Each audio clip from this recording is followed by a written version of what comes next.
Let me tell you what a narcissist is. Let me tell you what a toxic person is. These are worlds within worlds within worlds. And we're not even contemplating how many of these concepts violate principles of the Quran. The study of outside of our deen, lately we started calling it religious education, secular education. We separated these two, right? There's religious education and there's secular education. This is a new definition. This did not exist in our religion. In fact, our religion told us, "Siru fil ard, fanzuru kayfa bada al-khalq." Go, travel in the world. Find out, figure out, contemplate, how did creation begin?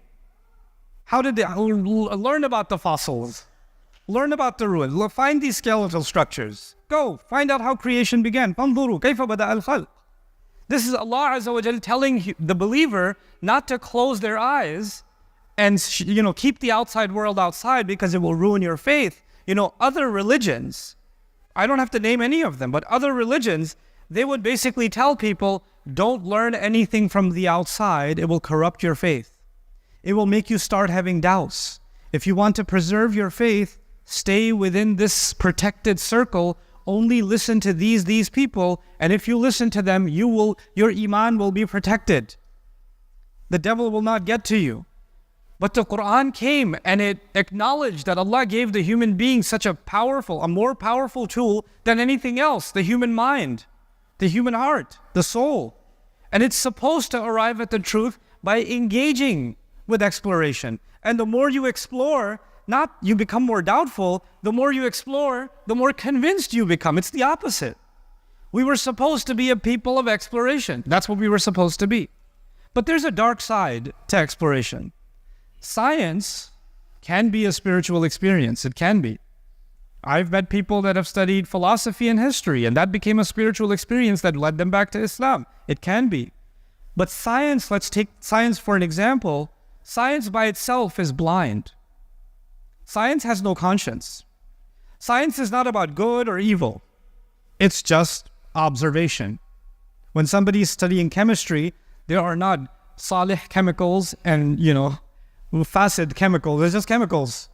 When somebody's studying physics, it's just physical formulae. It's just quantum mechanics. It's just, these are just phenomena. You're observing reality. But people have a conscience. So let's remove God and remove spirituality and remove guidance from the equation and just look at science for a moment. If somebody looks at science without any tadabbur, not looking at it as an ayah that leads to something bigger, if you look at it that way, then it's very easy to say that we can use science for very evil purposes too. It's the same science that creates nuclear weapons. It's the same science that creates chemical weapons. It's the same science that creates addictive drugs that thousands of people are addicted to around the world, isn't it? It's also a product of science. It's the same science that creates weapons that kill people. It's the same science that creates, carcinogens.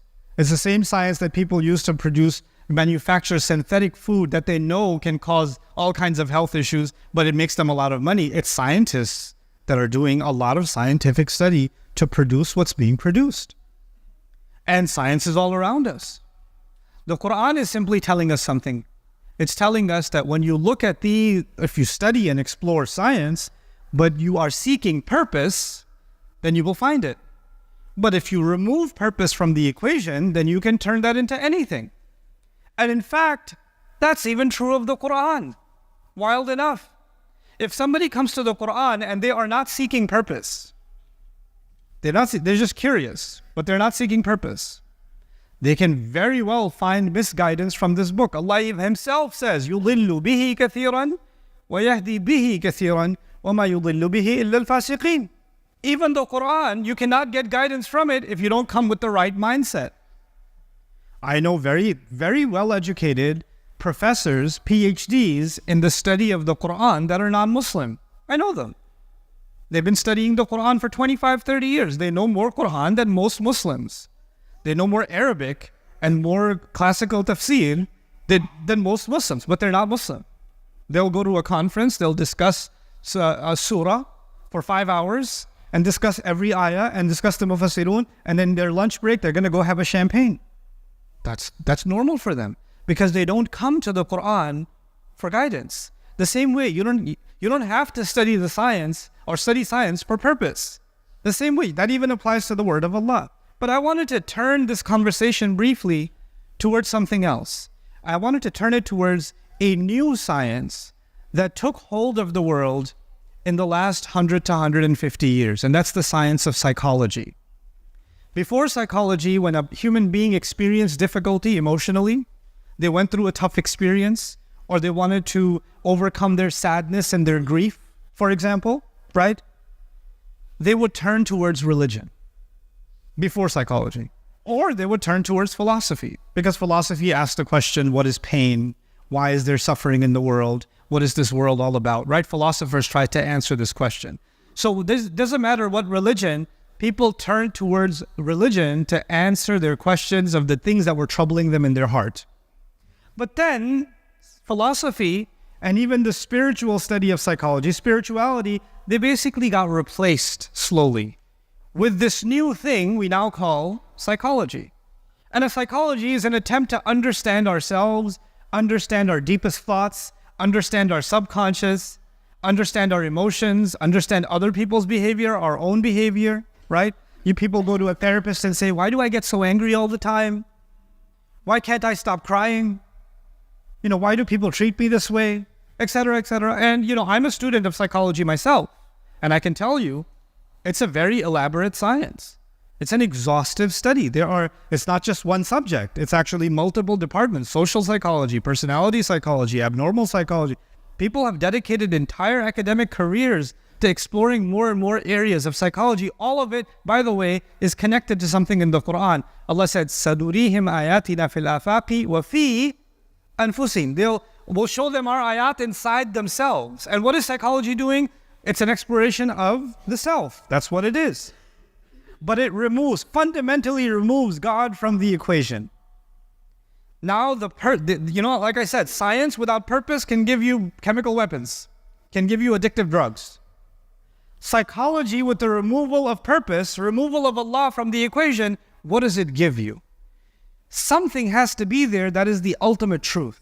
And for what happened in the world of psychology, and what's even crazier is not just in the academic psychology, because of social media, something else happened before I get to my observations, and that is that in any subject, let's say physics, any subject, let's say mechanics, there are people that actually know mechanics, they actually know physics, and those are professors and PhDs and researchers, but they don't have a YouTube page. But there's an 18-year-old who's read a couple of books on it, and he's got 5 million followers on his YouTube page, and he's a much more popular content producer on physics, even though some of his physics is a joke. If academics actually looked at his work, they'd say, what is this? But he's got more followers because now you can present content in a more interesting way, even if it's not well researched, and it will sound convincing, right? So what happened with the world of psychology? There is PhDs and research and analysis and books, and then there are people who come up with their own content, and they'll come up and say, let me tell you what a narcissist is. Let me tell you what a toxic person is. Let me tell you how to draw boundaries. Let me tell you about trauma. And you've got these people that just became self-diagnosing. And now these terms became popular among even the Muslim community. Now you have a young man saying, my father's so toxic. He's always gaslighting me. I need to draw some boundaries between myself and my dad because he's really getting in my emotional space, and I need some healing. And I need to have some self-care. So what used to be arrogance can now be called self-care. What used to be bad akhlaq can now be called drawing a boundary. What used to, what used to be telling, somebody's telling you a harsh truth. وَتَوَاصَوْا بِالْحَقِّ. Meaning you're telling somebody a truth that maybe they don't want to hear, but they need to hear it. You say, this is gaslighting. I'm being gaslit. So now what we do is we take psychology and we actually undermine some of the most important experiences in our lives, because the ultimate thing is I need to feel good. Anything that gets in the way of me feeling good is bad for my psychology. So the ultimate goal is to keep yourself happy. Anything gets in that way, it's toxic, it's narcissistic, this person is narcissistic, they're not drawing their out boundary. I'm being triggered. You're being triggered. What does the Quran say about that? What happens when you have and by the way, I'm not dismissing somebody having a traumatic experience. I don't dismiss that there's such a thing as narcissism. These things exist. What I'm saying is we have turned them into weaponized terms. We don't even understand them ourselves. And it's actually starting to impact the way we think about our own religion. We're not even contemplating how many of these concepts violate principles of the Quran. Hey guys, you just watched a small clip of me explaining the Quran in depth as part of the Deeper Look series. Studying the Quran in depth can seem like a really intimidating thing that's only meant for scholars. Our job at Bayyinah is to make deeper study of the Quran accessible and easy for all of you. So take us up on that challenge. Join us for this study, the Deeper Look of the Quran, for this surah and many other surahs on BayyinahTV.com under the Deeper Look section.